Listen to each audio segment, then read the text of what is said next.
Durante 2 meses, México sostuvo el aliento. 5 jóvenes músicos desaparecieron sin dejar más rastro que el eco de sus canciones. Sus rostros, antes sonrientes, inundaron redes sociales convertidos en retratos fúnebres. ¿El crimen? Amar la música. ¿El castigo? Ser ejecutados y quemados vivos en una ladrillera olvidada de Reynosa. La escena parecía diseñada por demonios. Cuerpos calcinados, cenizas mezcladas con lodo, ninguna cámara, ningún testigo. Solo el hedor de la muerte y el silencio de un país que ya se ha acostumbrado a callar. Las autoridades hablaron poco, los medios lo mencionaron menos. Pronto, como ocurre siempre, los muertos fueron enterrados en el olvido colectivo. Pero lo que nadie sabía era que, mientras México lloraba en silencio, un hombre en Michoacán planeaba venganza. No flores, no discursos, no homenajes, venganza real, implacable, mortal. Carlos Manso, alcalde de Uruapan, harto del crimen organizado, harto del silencio cómplice del Estado, decidió actuar. Con sus propios medios, con sus propias reglas. En secreto, formó una fuerza encubierta, sin nombre, sin uniforme, sin compasión. Su misión era clara: cazar a los asesinos y borrar sus nombres del mapa. Y lo logró. Hoy conocerás cómo los encontró, cómo los enfrentó y qué confesó uno de ellos antes de morir.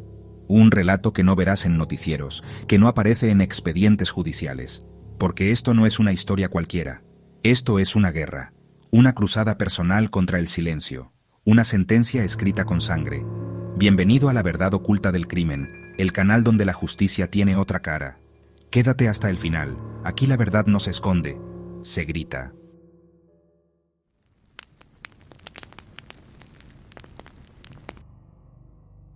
Antes de continuar, suscríbete al canal, deja tu like y comparte este video con alguien que esté harto de la impunidad. Los asesinos pensaron que lo habían hecho perfecto, una ladrillera abandonada, rodeada de maleza, alejada de todo. Quemaron los cuerpos con gasolina y dejaron que el fuego hiciera su parte. Sin cámaras, sin testigos, sin evidencia sólida. Pero cometieron un error. Un pequeño descuido que cambiaría todo. Entre los escombros alguien notó algo. Una gorra azul, empapada en sudor fresco. Una botella de agua, aún fría, caída tras una pila de ladrillos. Y lo más revelador, una huella de zapato marcada en sangre, parcialmente cubierta por concreto. Un detalle casi invisible, pero letal. Esa evidencia no fue entregada a la policía, ni a la fiscalía. Fue llevada en secreto a una célula clandestina en Uruapan, dirigida por exmilitares bajo las órdenes directas de Carlos Manso. Y fue ahí donde comenzó la persecución. Ahora dime tú en los comentarios, ¿esto fue justicia o venganza? Tu voz es parte de esta historia. Los sicarios celebraban, creían haber ganado. 5 cadáveres, ninguna pista. ¿Quién los buscaría? ¿Quién se atrevería? Lo que no sabían era que su crimen no solo fue brutal, sino personal para Carlos Manso. Fue así como activó el protocolo Tiburón Negro, una operación encubierta que no existe en papel, ni depende del ejército ni de la policía. Sus miembros, exmarinos, espías, técnicos en guerra electrónica y tácticos entrenados en métodos israelíes y colombianos. Sus drones, adaptados artesanalmente, volaban sin dejar huella térmica. Llevaban visión nocturna, micrófonos direccionales y transmitían todo en tiempo real a un búnker oculto bajo tierra. Desde ahí, rastreaban movimientos, vigilaban casas, mapeaban rutas y trazaban un cerco invisible alrededor de sus objetivos. Y entonces, uno de ellos cometió el peor error: hablar por teléfono. Aquí ya es tranquilo, jefa, en el rancho con los muchachos. Aquí nadie me conoce. Esa frase fue interceptada y rastreada en menos de 9 segundos. Coordenadas claras, Sierra Baja de Michoacán. Y en ese instante, la cacería se volvió personal. ¿Te imaginabas una operación así en pleno México? Comenta abajo. Quiero leerte. Desde el aire parecía un simple rancho más, perdido en las montañas. Pero no era así. Tenía algo que no encajaba. Movimiento térmico en la azotea, luces infrarrojas, una red de cámaras rotativas, perros entrenados, sensores en el suelo y un túnel de escape que conectaba con una mina a 600 metros al norte. Era un fortín. Y sin embargo, dentro, no solo había armas.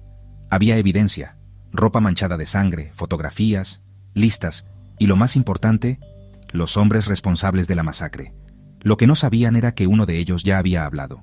Un ex sicario, por miedo o venganza, se volvió informante. Entregó todo: cambios de guardia, puntos ciegos, nombres, ubicaciones, incluso el alias del cabecilla que dio la orden de matar a los músicos. Con esa información, el 3 de agosto a las 4:21 de la madrugada, Manso dio la orden. Entramos en 5, que no quede nadie.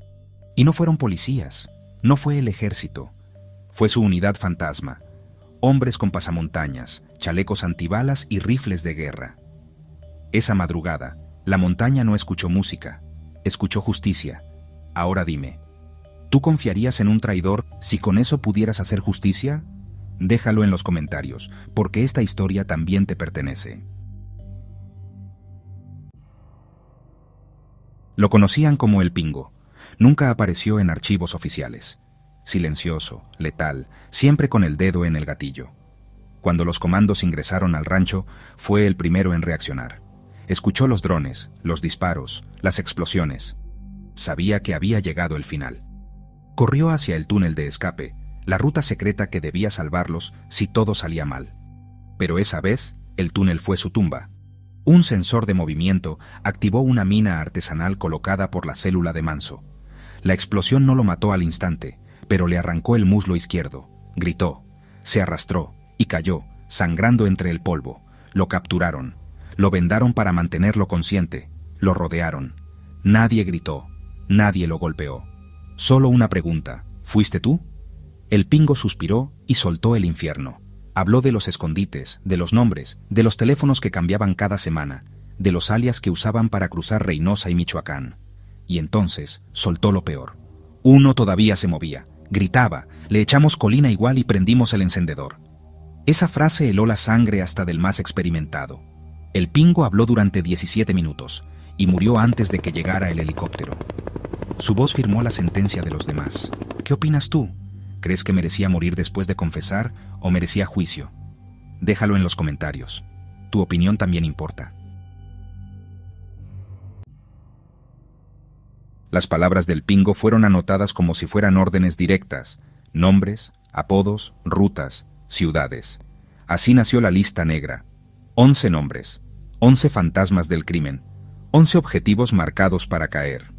El primero fue el Muelas, un ex halcón escondido en Morelia.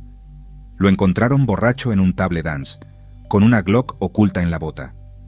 No alcanzó a sacar el arma, 2 disparos al pecho, 1 en la cabeza. Murió recargado en un sillón rojo, bajo luces de neón. El segundo fue el Zurdo, hallado durmiendo bajo un altar derrumbado en una iglesia abandonada de Apatzingán. Estaba rezando, no por redención, sino porque sabía que lo iban a encontrar. Y los más estremecedores fueron el Chaveta y el Tizón, traicionados por sus propios compañeros. Les ataron las manos, cavaron una fosa y los enterraron vivos. Pensaban que así salvarían sus vidas. Se equivocaron. El equipo de Manso los encontró igual. Ninguno de los 11 tuvo juicio, ninguno pidió perdón, ninguno escapó. ¿Y tú? ¿Estarías dispuesto a hacer justicia sin ley si fuera por alguien que amas? Opina abajo. Tu voz puede encender el debate. Mientras los cuerpos caían uno a uno, algo cambió. Los narcos comenzaron a entender que no era una redada cualquiera. Era una purga. Los teléfonos dejaron de sonar. Las casas seguras eran trampas. El miedo viajó más rápido que las balas. Y entonces, a las 3:16 de la madrugada, la unidad de inteligencia interceptó una llamada clave. Una voz temblorosa, con la respiración agitada, suplicaba desde un cerro: «Comandante, ya mataron al Zurdo, al Muelas, a Tizón. Carlos Manso ya viene por usted. Nos está matando a todos». Silencio. Y entonces, la voz del comandante, fría como un ataúd, respondió: «Díganle que aquí lo espero». Esa fue la última vez que se escuchó su voz. Horas después, en la carretera federal 37, automovilistas vieron una imagen imposible de olvidar. Un cuerpo colgado de los tobillos, cubierto con una máscara blanca, y una cartulina pegada al pecho que decía: «Esto es por los músicos, nunca más». Ahora respóndeme tú, ¿ese mensaje fue justicia o terrorismo, venganza o advertencia? Exprésate en los comentarios.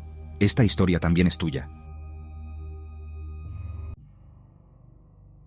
El operativo fue tan quirúrgico, tan limpio, tan invisible, que ningún medio lo cubrió. No hubo comunicados oficiales. No hubo detenidos registrados. Nadie reclamó los cuerpos. Era como si nada hubiera pasado. Pero los secretos ya no se guardan como antes. Desde uno de los drones de la célula encubierta de Manso se filtraron 3 videos, 3 momentos clave del asalto al Rancho Nar, perdidos en las montañas de Michoacán. Video 1, 4:21 de la madrugada. 3 figuras en la azotea. Francotiradores, un disparo. Caen, otro más. Silencio. 3 cuerpos en 17 segundos. Video 2, 4:21 minutos y 44 segundos. Puerta reforzada. Carga de C4. Explosión seca. Acceso abierto en 31 segundos exactos. Los perros huyen. El equipo entra sin titubear. Video 3. 4:23 minutos y 11 segundos. El caos. Sicarios corriendo, atrincherándose. Algunos intentan huir por el campo. Otros se encierran en baños o cocina. En 2 minutos y 8 segundos, el complejo es tomado por completo. En el audio de fondo, una voz encapuchada camina entre cuerpos y dice: «Esto es por Francisco, por Nemesio, por los fugitivos y por todos los que el narco cree que puede borrar». Esa frase nunca llegó a TikTok, ni a la radio, ni a la televisión, pero quienes vieron el video no lo olvidan. ¿Tú qué harías si recibes ese video en tu celular? ¿Lo compartes? ¿Lo borras? ¿Lo denuncias? Cuéntamelo en los comentarios. Cuando el rumor se convirtió en verdad, el país ardió. Carlos Manso se volvió tendencia en redes sociales en menos de 3 horas. Twitter explotó con 2 hashtags enfrentados: #MansoJusticiero versus #Estado fallido. En TikTok aparecieron clips con música épica y frases como: «Mientras el gobierno duerme, hay hombres que deciden no cerrar los ojos». En los foros legales, los expertos advertían: «Esto es peligroso. Hoy es justicia, mañana puede ser abuso». Y mientras tanto, en Reynosa algo cambió. La música de los fugitivos volvió a sonar. En plazas, en casas, en carros. La gente que antes temía recordar, ahora cantaba sin miedo. Una madre, frente a una cámara, dijo: «Hoy siento que mi hijo puede descansar». Alguien hizo lo que todos sabían que debía hacerse, pero nadie se atrevía. Y ahora la pregunta es para ti.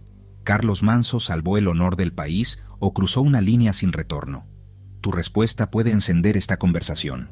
Comenta y haz que tu voz se escuche. Francisco, Nemesio, Liván, Víctor, José Francisco. 5 nombres, 5 vidas, 5 canciones que fueron silenciadas entre fuego, gritos y ladrillos rotos. Ellos no buscaban fama, no querían dinero fácil, solo amaban cantar, y por eso los asesinaron como si no valieran nada. Durante 2 meses el país los ignoró. Las autoridades callaron, los medios voltearon la mirada, y el crimen siguió celebrando. Pero Carlos Manso no esperó permisos, no pidió audiencias, actuó, sin discursos, sin flashes, sin filtros.